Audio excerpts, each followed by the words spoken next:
Muliona uchaguzi mdogo jana? Muliona vile tuliwaosha? Muliona vile tuliwaosha? Ni kweli ama si kweli? Dalili ya mvua ni nini? Hawa majamaa niliwaambia mapema. Niliwaambia wacheni mambo madogo, wacheni ukabila, wacheni chuki, wacheni siasa ya fitina, wacheni siasa ya ubaguzi.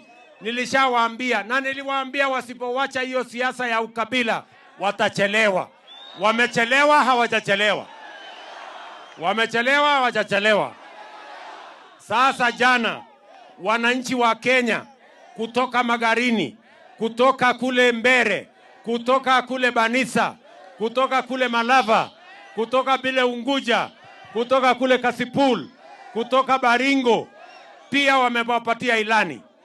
Kama hawajui kusoma, waanze kusoma ile wananchi wanasema. Wananchi wanasema hawataki ukabila. Wananchi wanasema hawataki siasa ya chuki. Wananchi wanasema hawataki siasa ya migawanyiko. Wananchi wanasema watapiga kura na wale wako na sera na agenda na mpango na vile ya kwenda Kenya mbele. Ama mnasemaje my friends? Ni kweli ama si kweli? Ni kweli ama si kweli? Mimi nawauliza nyinyi watu wa Nakuru. Si nyinyi ndio mnachagua MCA?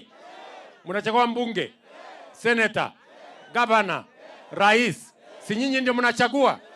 Mimi nauliza nyinyi, wakati mnachagua kiongozi, mnachagua ule wa fitina ama wakazi? Mnajua kuwa ule wa ukabila ama wakazi? Mnachagua mtu kwa sababu yuko na sura mzuri ama kazi? Si kila mtu anachaguliwa kwa sababu ya kazi? Si nyinyi mtaamua?